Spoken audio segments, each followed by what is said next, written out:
অফিসে বসের সাথে বেশ খানিকটা ঝুট ঝামেলা করে কয়েকটা সিএল, দুটো আরএইচ আর জেনারেল হলিডে যোগ করে প্রায় 10 দিনের ছুটি জোগাড় করে ফেললাম। কিন্তু বাদ সাধলো ট্রেনের টিকিট। সাতনা বা কানপুর কোনো জায়গায় যাবারই টিকিট একেবারে নেই। 2 নম্বর গেটের সামনে দাঁড়ান, 2A 2B।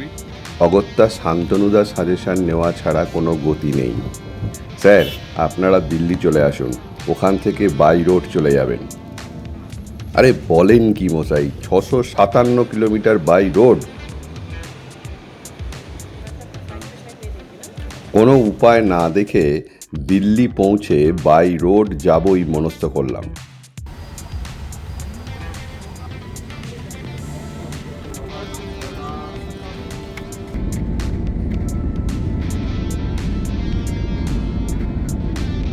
সাতনা স্টেশনের নামটা শুনে যে জায়গাটা তোমাদের মনে উকিঝুঁকি মারছে সেটা বলাই বাহুল্য। হ্যাঁ, ঠিকই ধরেছ, খাজুরাহোই এবার আমাদের গন্তব্য।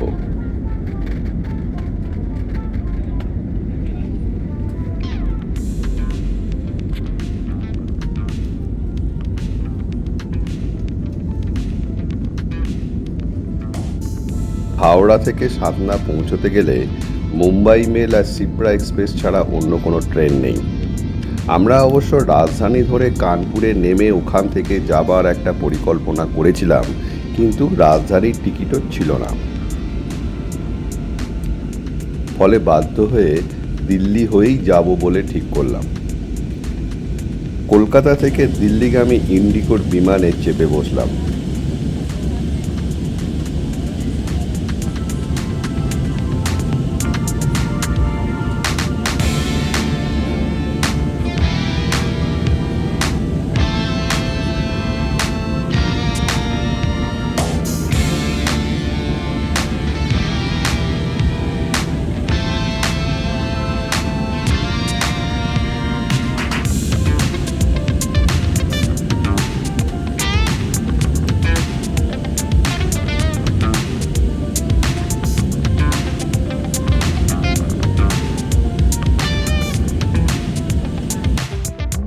দিল্লি পৌঁছলাম তখন প্রায় রাত্রি 10টা বেজে গেছে।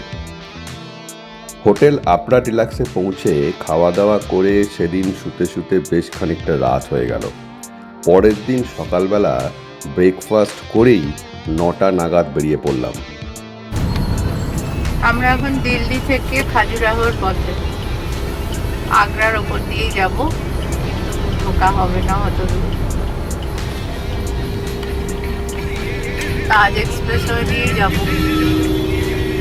এটি ক্যাথিড্রাল চার্চ।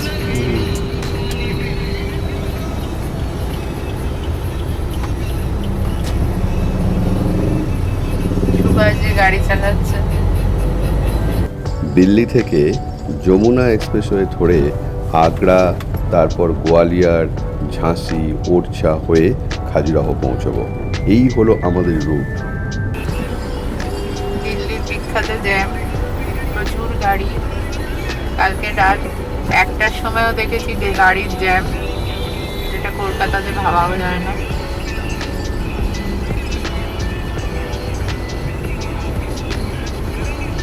এখানকার লোক ঘুমোয়টা কখন? ये क्या है सुभाष? ये बंगला साहब गुरुद्वारा है। गुरुद्वारा।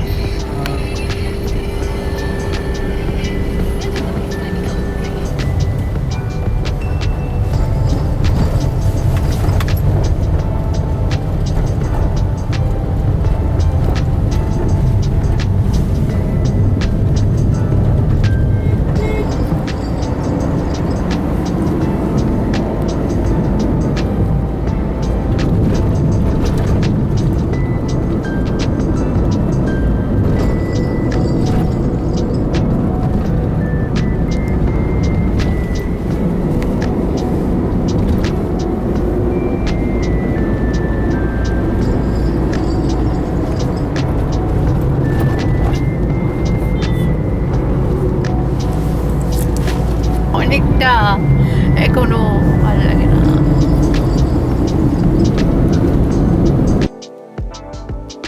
আগ্রায় পৌঁছানোর আগে একটা রেস্টুরেন্টে কিছুক্ষণ ব্রেক নেওয়া হলো।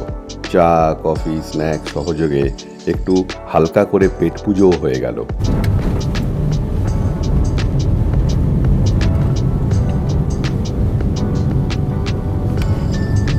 গোয়ালিয়র পর্যন্ত জার্নিটা ঠিকঠাকই চলছিল, কিন্তু তারপর থেকে রাস্তার কন্ডিশন সাংঘাতিক খারাপ থাকার জন্য আমাদের ঝাঁসি পৌঁছতে অনেকটা দেরি হয়ে গেল।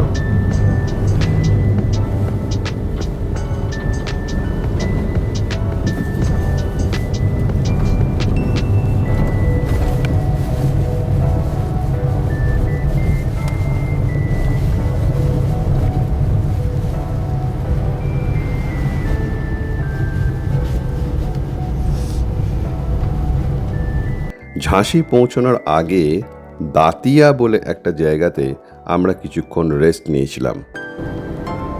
ঝাঁসি থেকে আবার আমরা যাত্রা শুরু করে ওরছা, ছতরপুর হয়ে বামিঠা পৌঁছলাম। তখন বেশ রাত্রির হয়ে গেছে, প্রায় 11:30 বাজে। বামিঠা থেকে লেফট টার্ন নিয়ে আমরা চললাম সোজা খাজুরাহোর দিকে। আমাদের বুকিং আগে থেকেই শান্তনুদা করে রেখেছিল সাইনা হেরিটেজ বলে একটা প্রপার্টিতে। সাইনা হেরিটেজে পৌঁছতে আমাদের প্রায় রাত 12টা বেজে গেল। আমাদের জন্য একটা ডিলাক্স রুমের বুকিং ছিল।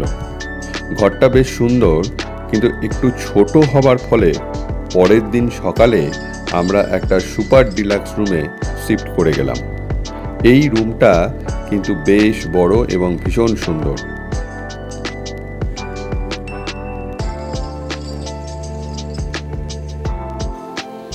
রাত্রিবেলা এসে পৌঁছানোর ফলে রিসর্টটা ঠিক মতন দেখতে পারিনি। সকালে যখন পাখির ডাকে ঘুম ভেঙে গেল, তখন প্রথমেই ক্যামেরা হাতে বেরিয়ে পড়লাম।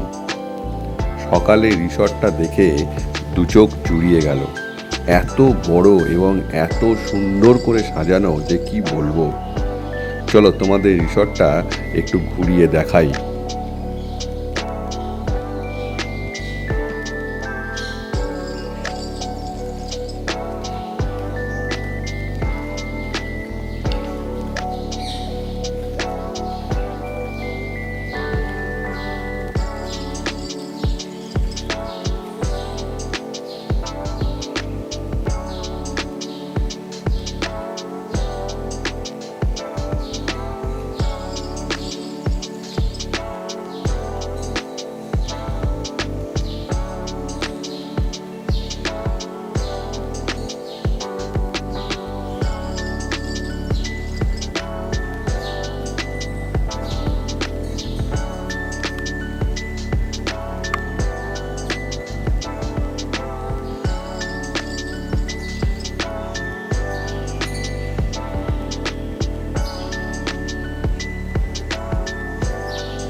এটা হলো রিসেপশন এরিয়া।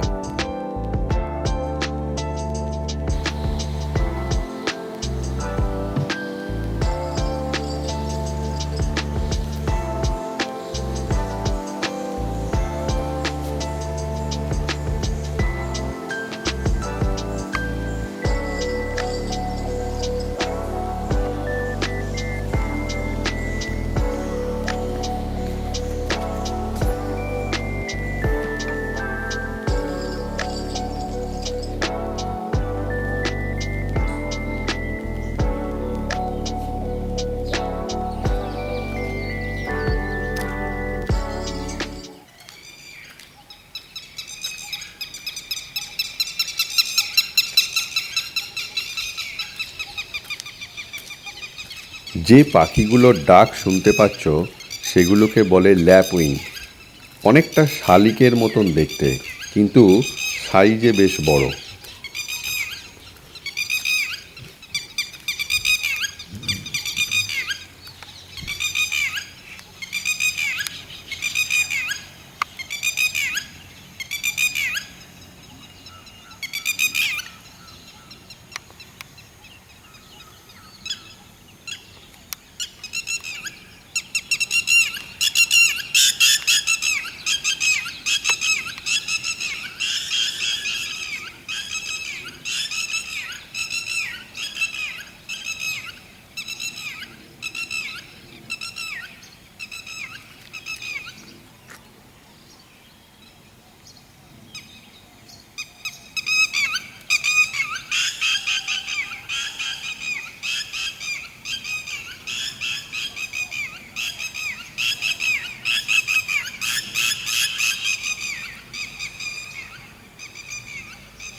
ক্যাম্পাসের মধ্যে একটা ভিনটেজ কার সেকশন আছে।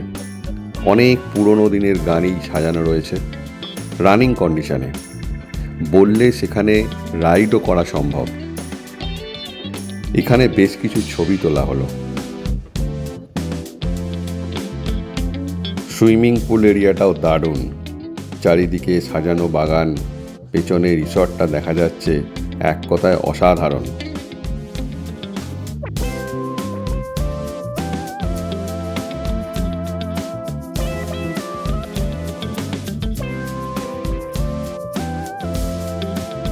রেস্টুরেন্টটাও খুবই সুন্দর।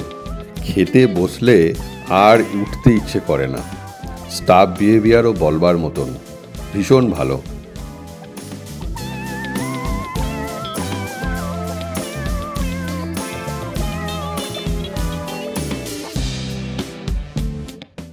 বলাই বাহুল্য, এই রিসর্টের ইন্টেরিয়ার ডেকোরেশনটা একটু অন্য ধরনের। সমস্ত অ্যান্টিক জিনিস দিয়ে সাজানো এবং প্রচুর স্পেস। প্রত্যেকটা পয়েন্টই ভীষণ ফটোজেনিক, তাই ছবি তুলে আর মনের আশ মেটানো যাচ্ছে না।